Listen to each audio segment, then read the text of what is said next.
Stetson, welcome to the Way of Champions podcast, man. It's actually it's a real honor to have you on. We have done almost 400 episodes, and you are the first professional bull rider on this podcast. Thanks for having me. I appreciate it. And I also have gifted you the award for the prettiest background of anyone. If anyone's not watching this on YouTube, he's coming to us from Montana with beautiful snow-capped mountains in the background. So, man, it's awesome, and it's a beautiful day there as well. Yes, it's a beautiful time of year here now. Yeah. Well, first, congratulations on this new film, Another 8 Seconds. Let's talk about the genesis of the film, and then we'll kind of get into your background. And I'm just so fascinated about your life and everything you've been through and what you did. But what's it like to be a movie star now? It's different for dang sure. Now I see people are like, "Oh, nice movie." I'm like, "Yeah, thank you." I guess, yeah, Yeah, it opens up like your life to a whole different crowd, huh? definitely, yeah, for sure. A little bit more vulnerable, but you know what? It's a good story, and I think a lot of people can take something from it. Yeah, yeah, for sure. Well, tell people a little bit about your background because this is not, like I said, I mean, we've had, X Games champions on here and professional surfers and stuff, but I don't think, I grew up on Long Island in New York and I didn't know any bull riders. So, how do you get No into something way. like that? Well, my background is my dad was a bull rider, and we grew up in a rodeo lifestyle. And my dad's side of the family had a ranch down in South Dakota, so me and my older brother would get shipped down there in the summers, and we'd help my grandparents ranch down there. And yeah, I just wanted to be a bull rider, follow my dad's footsteps, and I took it a little bit further and actually went out and did the real deal and became a professional and lived the dream. It's great. Yeah. Well, it was interesting you talked about like in the beginning as a kid it's just fun. Like you're not thinking about I'm going to become a pro. It's like, well, this is a fun thing to do. Jump on the back of something and try not to get bucked off, right?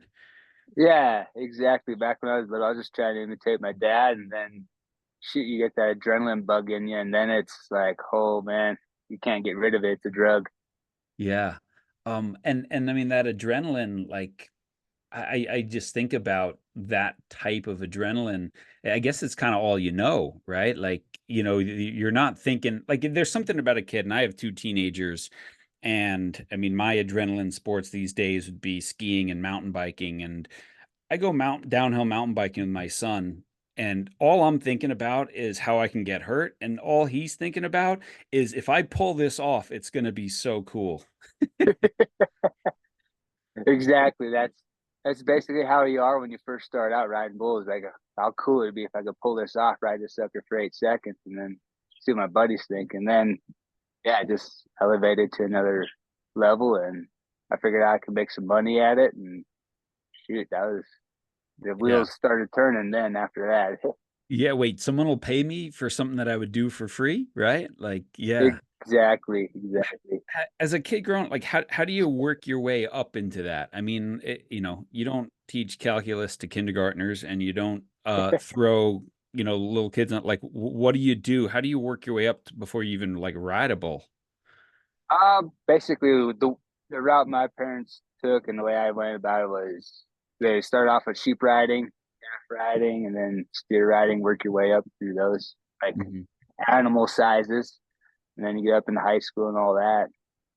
And then if you want to chase the professional side, you can go PRCA or Pro Rodeo or PBR. And yeah, just pick your poison and see if you're good enough.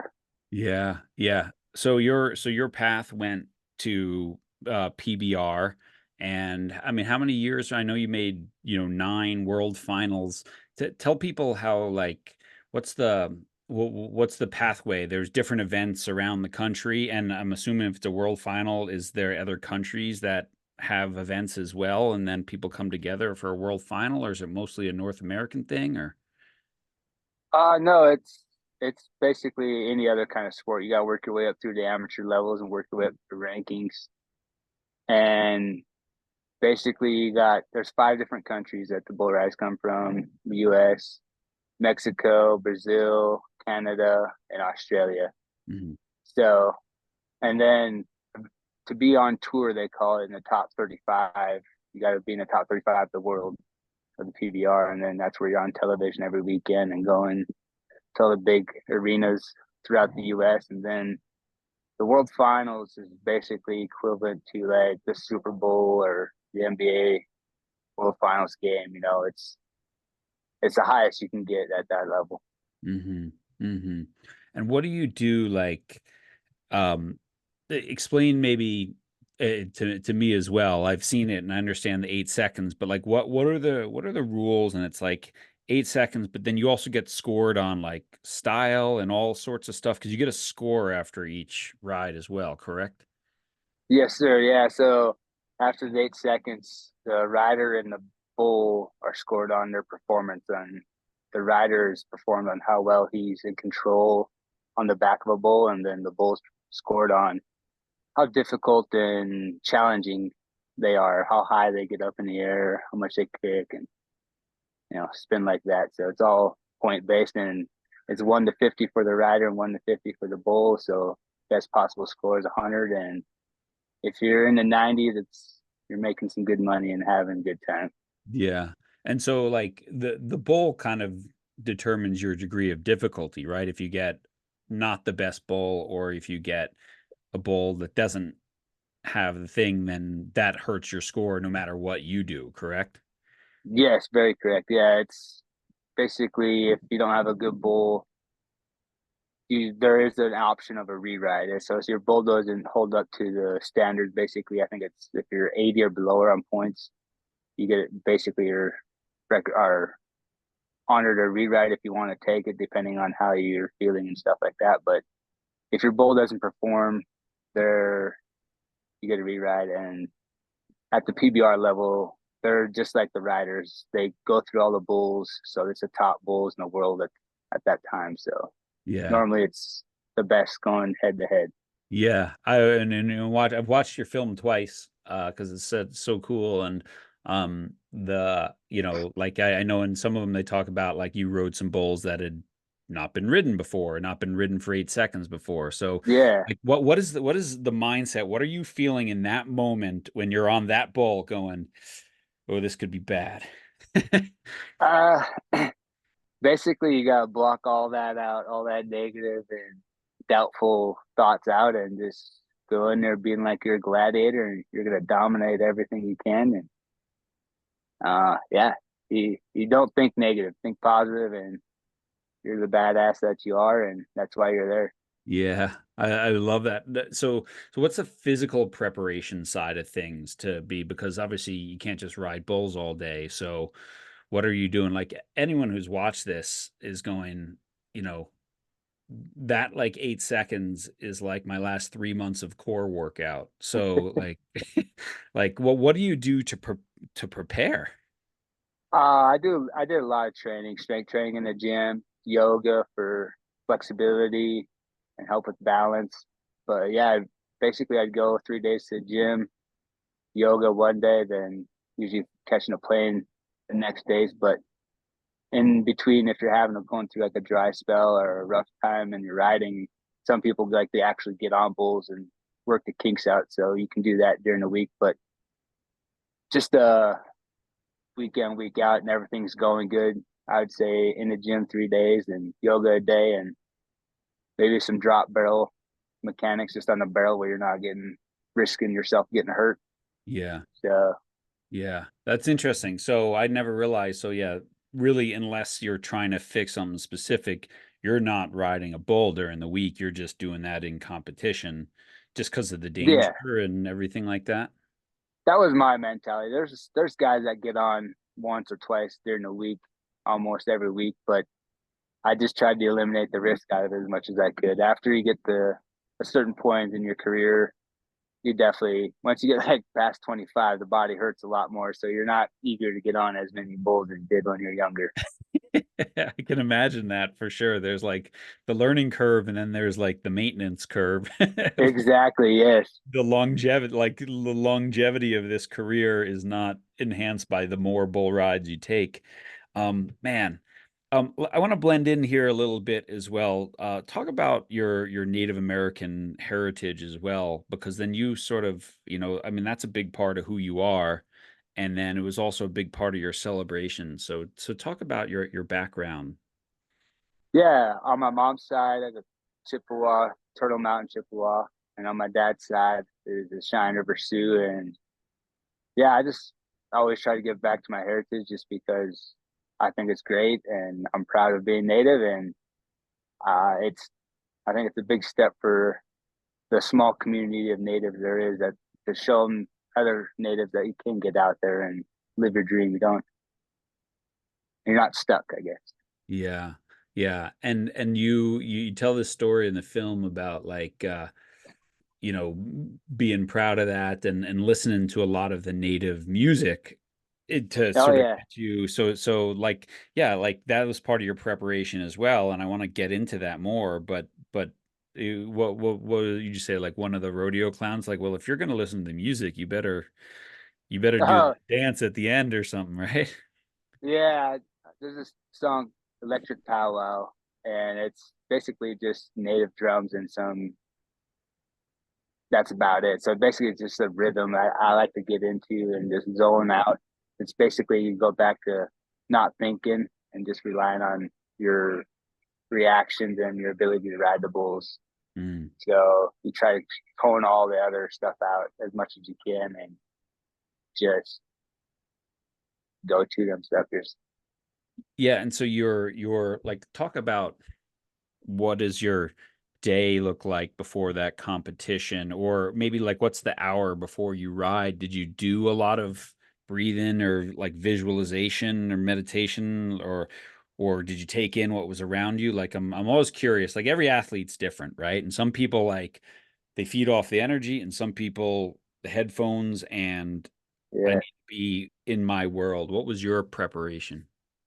Uh, it was when I first started out, I was just showing up and riding. But after I broke my neck the second time and just going through all the prior injuries, knowing it's a big mental step to get back after you injure yourself and after a big surgery like that, to trust your body and be willing to lay your life out on the line and not hold back once you do get on the bull. So to do all that before, like it was about 3 hours before the event, I would actually listen to some native flute music and just like really my technique was 4 seconds in, 4 seconds holding, and 4 seconds out. And I just really try to slow down my heart rate and just really focus in on the inner side of me and not so much of what's going on outside. And basically what I said before is just repeating to myself, trusting yourself and not letting that doubt creep in, because at that time I've been doing it for 9 years and there's no reason to doubt it. I've been doing a good job at it. So there's just that's how I prepared for the last year. So I think that's probably the best way I could describe that. And then before after that, I'd go to the event and get taped up and stretched out about 20, 30 minutes before I get on. And then once they roll that bowl in and put your rope on, it's go time, and just control the energy rolling through your body because there's a lot of it. Yeah. So well, yeah. So again, there are you like, are you breathing? Are you how are you doing that piece? Because I look at you and I'm watching you, and it's in the gate, and this you're on this bomb that's about to explode, and I can only imagine like how high your adrenaline is, and yet it's like, I mean, before that, did you ever like visualize your ride? Did you see your ride ahead of time, or no? Was it mostly just clear the mind and go in with nothing?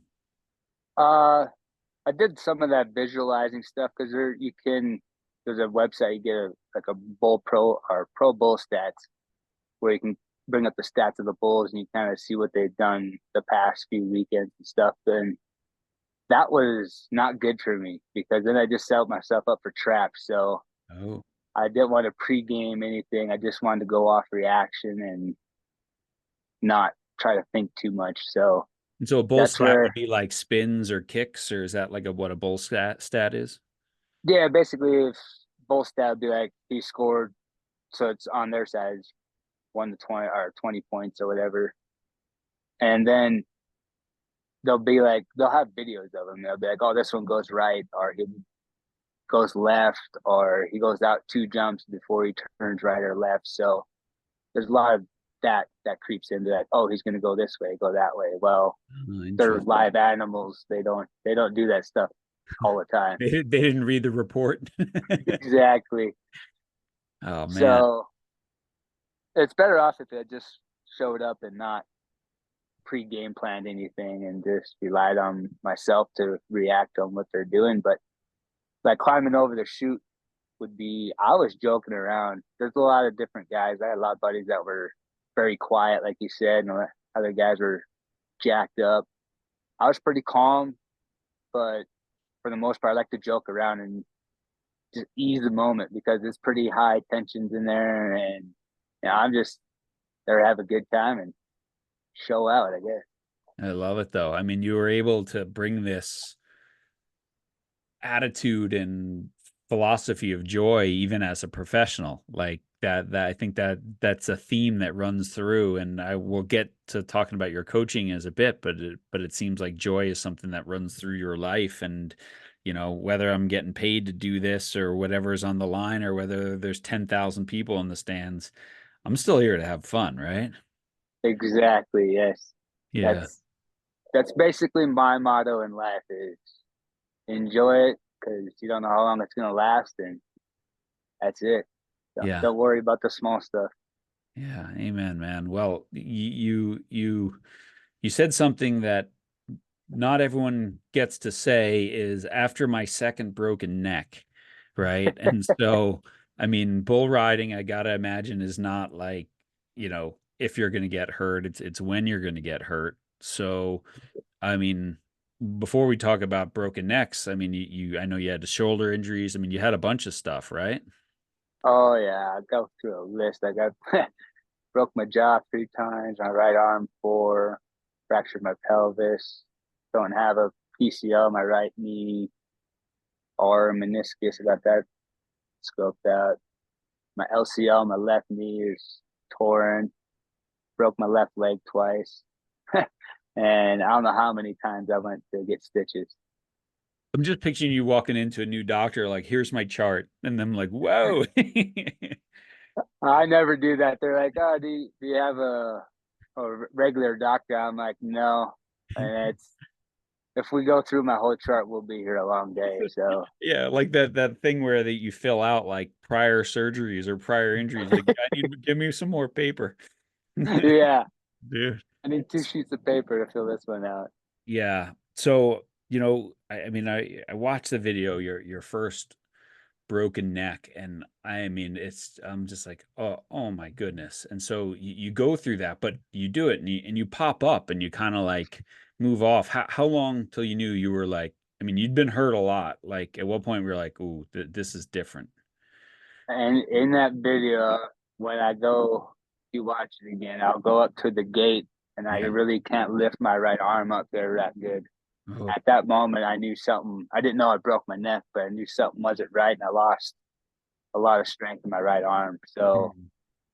I knew something was wrong, and then they got Andy Freeman's there on hand. So we went back to the sports med room and they did a bunch of tests and slapped the old collar on and off to the doctor I was. Ooh, Jesus. I mean, it was just like, so you do that, right? Um, and when you're heading off to the doctor, I mean, what are you thinking at this point? Because you got the collar on, it's not right, my arm's not working. Like, what kind of things are going through your head in that moment? Because how That old were you? How old were you at that point? Ish. uh 33, 33. 32, Yeah. 33. Okay. So you weren't a young bull Um rider at that point. no, like legit, I was squeezing the last little bit I could get out. The last 5 years I could get out that I was competitively Yeah. running for the world title. But no, that after that it was the biggest thing in my going through my head was how the hell am I going to pay for this? Because I got to have neck surgery, and I don't know how expensive this is going to be. They don't have But bull riders don't have workman's comp, man. No. Jesus.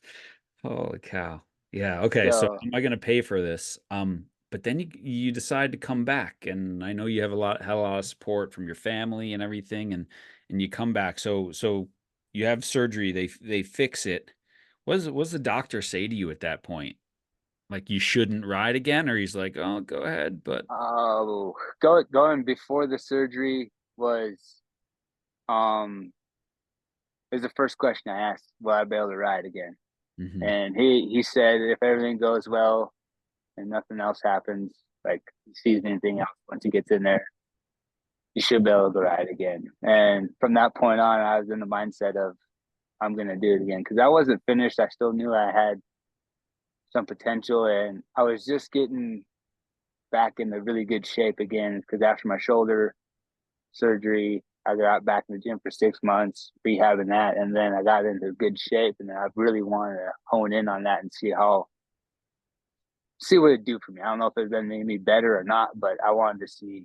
So I kept on 4 months of rehab after I broke my neck after the surgery, and then it was just getting right back on it. Like ever since I was a kid, if I ever got bucked off a horse, you could just get right back on. No sense worrying about it or complaining. Just get on and fix what you did wrong, and don't let it happen again. Is that something that came to you naturally, or like the first time you got bucked off was your dad like get back on, or your grandpa or something, or like because you're a kid and it's scary and whatever. But that's like a mindset and a mentality that not everyone has. No, yeah, it's kind of yeah, it was just the way we were back in the day, I guess. Is my dad and my grandpa. If you got bucked off, you had to get back on because there's no it's cowboy up. There's no weak being weak out here. You need to get the job done. Yeah, I remember your grandpa talking about like you and your brother from like the youngest age, like it just worked, man. Like welcome, Oh yeah, welcome to a summer vacation. Get to work. So yeah. It was crazy the summers down there because my grandpa had 7 brothers and 5 of them all had ranches and cows. So we were branding and we were on horseback hanging every day. jeez, what an amazing childhood. So you come back and you really kind of have like one of the best patches of your career after your first broken neck, right? Like your best rides and Yeah, so you were in the zone, right? yeah. Like I was clicking at the best I've ever had, and like I said, the mentality of going to therapy and doing all that before, and then the meditation going in before the events really benefited me and elevated my game to where, yeah, I was at the time I had to retire. I was sitting sixth in the world. Yeah. Yeah. So, Yeah. And so like was there a part of you like, "Ah, man, I wish I had some of these pieces. I thought about these pieces when I was younger." Like it's nice to be the young man, like you said, you just show up and ride, but it's like if I had introduced meditation, if I had been more focused on my physical preparation, what could I have done? Was there any of that? oh yeah, there was a lot of that regrets, and that was just basically getting back into physical or therapy, and right after I broke my neck, that second time, get back into therapy and just get a bit different perspective out of it. I guess the way to Mhm. look at it, not to look at it as a bad thing. You look at it as, you know what, I did have 10 years in the sport, and I could have, should have, would have. Like you're saying, I wanted to do better, but I also got to experience 2 months of it, and it felt great. So I cherish that, and Yeah. that's the whole part of the school teaching and the that is just that's the part I want to tell these younger generations that if you start doing it younger, it'll prolong your career and maybe get you a lot further in life. That's so interesting. I want to pivot to the coaching in just a second, but I want to sort of finish off that your second broken neck is super scary because I know you're laying on the ground and you know what, like I watched back a couple times, which like was amazing to me, and I again in my world I hadn't thought of this, but you get thrown off the second time, another fracture, another broken neck, and you're laying on the ground and there's still a giant bull and one of the rodeo clowns, he throws himself on top of you between you and the bull. Like Yeah, that that was was. crazy. I'll even throw that little spit on there for you. In that moment, because when I land, it looks like I get knocked out. Yeah. I wasn't knocked out. I was all there, and I knew I landed kind of out by the out gate. And when he rolls me over, I'm telling him I can't move. Like I think Mm. I'm paralyzed. Mm. And yeah, that's why if you watch it back again after he steps up, that's why he's grabbing his head and stuff. And it was a surreal moment. So I sat there and laid there for about 5 minutes, and it just slowly started coming back. Thank God, the feeling. And yeah, I walked out of there. But yeah, I Yeah, won't. I mean, yeah, so you've gone through this before and you kind of know what you've done again. And now again from oh, you've gone from a weak arm to I can't move at all. And there's a giant bull bouncing around. He gets there and they get the bull out. But yeah, you're 5 minutes and you can't feel anything. I mean, I guess there's still a lot of adrenaline rushing and everything. You know, Oh you're yeah, thinking like about it, but you're not thinking about it like you would afterwards or hours afterwards. But and by then you had feeling back. yeah, Man, yeah, it's crazy. man. But once I went to see the doctor, I knew it was time, and that's why it was easy to just to okay. I pushed my limits. I've used this body enough in bull riding, and let's go on to the next chapter, I guess. Do you have any I'll share like personally. So I've had two broken backs. One mountain biking over the handlebars, one skiing, crashing into a rock. And I remember in this skiing one, um, I fell and I was going head first down, and I knew there was a rock there, and I knew it was coming, like, and but I couldn't see it. And I kind of tucked and moved my head just enough that I hit it with my back, and I fractured six vertebrae. And like you, I stopped when I stopped sliding. I laid there for a second, like in pain, right? And my friend who was with me, he thought I was dead, and he says, and then Ooh, okay. I just remember like I can move my hands, I can move my arms, like I It's just just remember like it coming back. I'm like, oh my God, right? Because just I had enough time to think about I might die here in this moment. It's a I crazy. didn't have that much time to think about it, but to Right. relate, you're just sitting there thinking. It's just a checklist of going through yourself. Like, okay, this works. All right, this works. Okay, we're good to go now. I mean, I feel like I still have like PTSD about that moment. Do you have, is there anything that you have, or are those things kind of in your past? Like, Uh, Not so much just because I'm not doing it no more, but when I see a guy fall off and yeah, land kind of like how I land, it's cringy for is sure. it, yeah, that's what I'm saying. Like, like some people, you know, I had like a bad broken leg playing soccer, and whenever like it happens in a game, and the announcers are like, "Don't the replay." I'm like, I'm not watching that. Like, I cannot see that. Like, so you're the same, Yeah, right? Like, yeah. No, please don't. yeah, yeah. Amen to that. Yeah. All right. So you're forced to retire. Um, the thing that's been your life is taken away. Um, Now what? Like you're like how'd you get into coaching? I've always wanted to put on a bull riding school just because I thought it'd be fun to do and it'd bring something back to the bull riding community because it's kind of I wouldn't say it's a dying sport, but it's it's hard to convince kids to get on bulls, and I don't blame them either, Or to their be honest. But parents that that's what their yeah, kids should do. exactly. So if there's kids out there are interested in the sport and around here, I dang sure want to help them out and try to give them the best advice because I didn't have all that, and Yeah. now I've went through it. So why not lend a hand if I can? Yeah.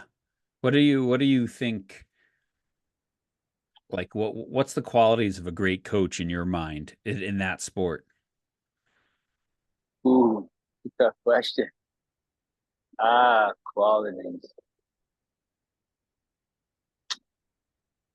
Nobody's gonna shoot you straight, to Yeah. be honest, because bull riding ain't for everybody, and Yeah. It's a dangerous sport. So I don't know if I see somebody that, because you got to be all in. If you're kind of half-assed, as I say, like there's no sense because you're going to end up getting hurt and it Yeah. could be really bad one day, and it's not worth it. Your life's not worth it. So Yeah. I I've had some conversations with kids like that before, but I think it's a good thing to be out there. Like bull ride's not for everybody, and I'll say if you are going to do it, don't be crying about your hurt because once you crawl over that chute, you're always going to be hurt. Yeah, exactly. Like even on your good days, it hurts, right? Oh yeah, Yeah, my God. So I mean, I think about this, right? Because in the film, right, you're coaching and one of your riders about to go, and your last comment to him before they open the gate is go have fun now. And it's this theme, right? From your childhood to when you're doing it. Like fun still like if you're not having fun, you shouldn't be doing this because this is not because it's gonna hurt, right? exactly. Yeah, no, I've honestly until you pointed it out that I do. That's all I want to do in life is have fun and a good time. But and that's all I'm worried about, and that's all I want other people around me to be is having a good time and enjoying themselves. Yeah. Yeah. Well, it seems such an important theme.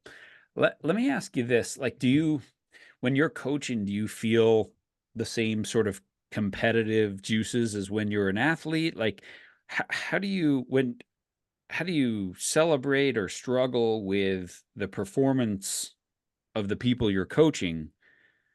And maybe I'm not being super clear in the question, but I think a lot of people get into coaching in traditional sports because they left maybe with unfulfilled ambitions, right? And they want to stick Yeah, around and hang around the locker room and be around it. And a lot of them also, and I would put myself in this, right? Like again, I had to stop playing at 26 because of two broken legs, and it was like, um, I, I brought a lot of baggage to my coaching. I don't get that sense from you, but I brought a lot of baggage and competitiveness, and I wish, I had the opportunities you had, and you better care more about this. Like I struggled as a young coach. Do you feel like you brought any of that, or have you really been able to be like, you know what, I had a great run, I'm good with it, and now I'm just in it 100% for these riders? I'd have to say I had my great run and I'm in it for the riders just because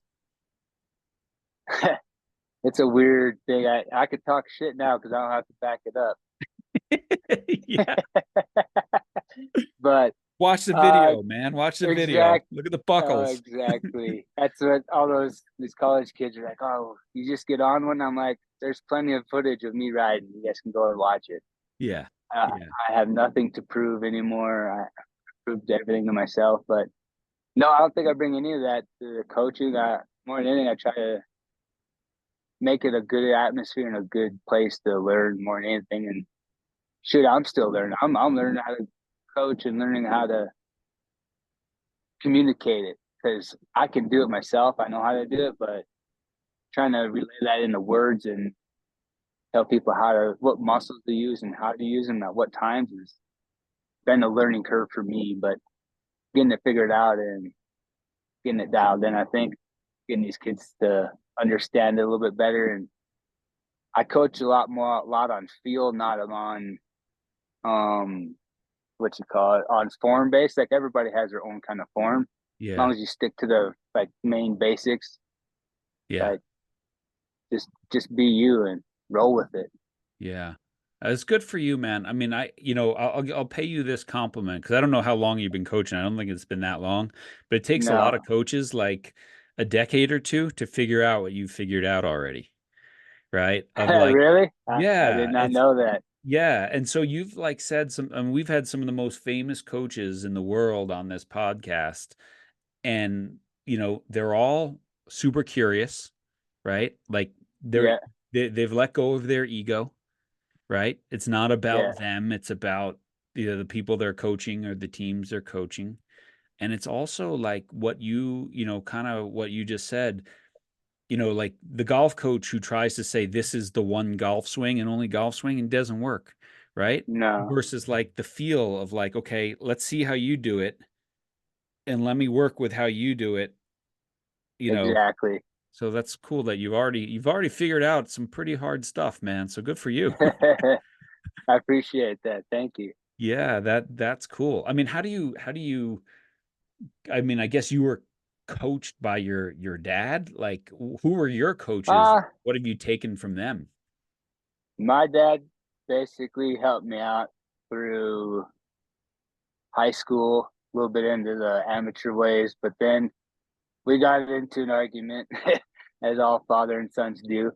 But basically, I just told him, I don't. If I want your advice, I'll ask you, and I never did, just because it's a different stage where I was at, and if I wanted to progress, I needed to think different, Mm, and I think that's what got me where I am. And that's your coach on who's helped me. I've learned a lot from a lot of guys. I'm a very observant guy. I like to watch people and how, like, their body language says a lot, especially on the mhm. back of a bull, and how they go about it and approach it. And you watch certain guys, and you're like, okay, I'm gonna learn that from him. I'm gonna take this from them. Like, and everything's different, and that's what I mean by, like, not every swing, like golfing, not every swing's for everybody, because everybody's built different. There's different size bull riders, tall, skinny, stocky, like, Mhm. so there's different ways of riding a bull. There's not just one way. Yeah. What I just kind of spaced on my question every once in a while, which I do. But like I'm thinking about like, oh yeah, so the bull riding community, is it one where you all kind of help each other out and embrace each other and like so what I mean is like in a lot of sports there's zero sum gain, right? If Stetson's doing well, I'm not doing well, so screw Stetson, I'm not going to help him out. But there's like some sports that I've been a part of, right? Like big mountain skiing and things like that where like everyone celebrates someone doing something awesome. What's the Yeah, bull riding community like when you crush it? Are people like right on, man? That was awesome because you're progressing the sport. yeah, no, like everybody's cheering for you, because the way I put it about it, it's not me versus my buddy. It's me versus the beast, the Yeah. bull, man versus beast. So if I go out and do my job, it doesn't matter. I did all I could do, and if my buddy goes out and does his job, and whoever wins at the end of the day, he's buying beer. Yeah, there you go, right? Amen to that. Oh Perfect. yeah, we did a lot of that little challenging each other's, in a lot, like, I guess in our rooms. There's four of us in a room basically, and we'd all compete within each other, stuff like that. If whoever did ride the longest, I could buy everybody else supper that night, and stuff like That's that. awesome. Yeah, Love it. That's so good, man. So so now you're giving back as a coach and I believe your dad as well now? yeah. I got a little girl. She's just 18 months old. Is that the scariest thing you've ever done? I will agree, it is, but it also is the greatest thing I ever done, and I enjoy every moment of it. Amen. Well, I have an 18-year-old daughter who on this day that we are recording this is graduating high school. Oh, So no way. what I'll tell you is it goes by quickly and enjoy I mean, you seem to have the right attitude, like you enjoy this, be there. It goes by fast. And right now you're like, wow, she's grabbing my finger. This is great. And then in a couple of Exactly. years, she's gonna be grabbing the car keys. So, you know, it goes by fast, man. What do you, would you let your daughter ride bulls? Absolutely not. No? Okay, there you go. No, absolutely not. No, I'd let her ride horses, but not bull riding. No, there's no reason for it. Yeah, yeah. A lot of other things out there. Yeah. That's a hard, I mean, it's a hard thing. Like certainly Even go ahead. even if we have a even if we have a boy here, we'll probably have one more kid, and even if I have a boy, if they want to do it, they can. But I will never. I won't push them. Just, it's tough on the body, and Yeah. Yeah. it's it's not for everybody. I can imagine, and as a parent, your whole instinct is to protect your child, not put him Yeah. at risk, you know? Yeah, Not put him at exactly. risk. Oh man. Well, Stetson, this was a super interesting conversation. Any other final thoughts or anything else you want to share with the audience? I mean, again, most of our listeners, I think this is kind of their first foray into this. And I had just been, I love the documentary. It's called Another 8 Seconds. I love the conversation here about mindset and injury. I mean, you're very nonchalant about a lot of things that would be super traumatic to a lot of people, and you've had like 2 dozen of them. So, any final thoughts or anything you want to leave listeners with? No, thanks for having me. Enjoy your day. Have a good one. Yeah, awesome, man. Well, Another 8 Seconds is the film. Oh yeah, how can they follow you? I know you got like Instagram and stuff like Oh that, yeah, and no, Instagram, you should give Facebook. a shout out to 805 Beer as well, who produced the film, correct? Yeah, definitely. Go get you a case 805 and go watch the film. Definitely have be a good one. Awesome. Well, we'll put all that stuff in the show notes and Instagram link and all that stuff. But Stetson, thanks for being on the Way of Champions, man. You're a great dude, and I wish you best of luck in your coaching career and your parenting and this next phase of life, man. You're an inspiration. I appreciate it. Thank you.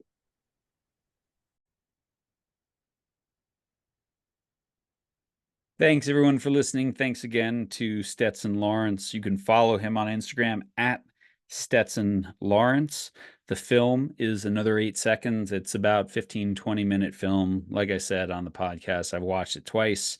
It's pretty cool. He's got a great, inspiring story. And as you can tell, he's just a good guy who's been through a lot.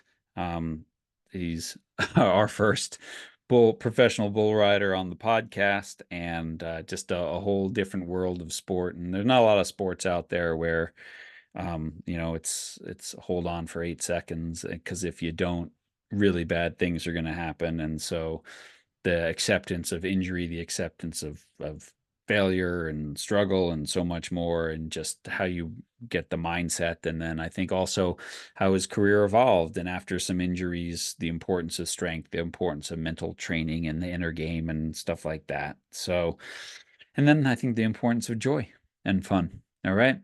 So thanks to our sponsor, Sprocket Sports. Again, go to sprocketsports.com/CTG. And if you need a new website, league, maintenance tool, scheduling tool, team communication tool, it's awesome. They do an amazing job. Great people.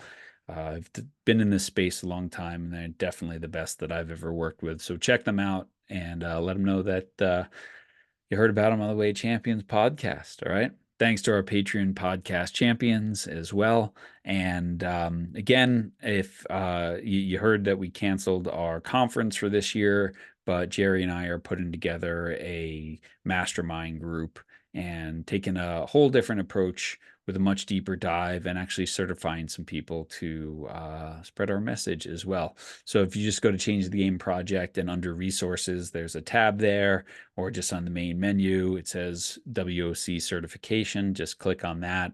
You can join our little just Google list, and we'll send you the information for the program out as soon as we have it. All right. In the meantime, remember, your influence is never neutral. So go out there, change the world, make a difference, use your influence for positive, for good. We'll see you again next week.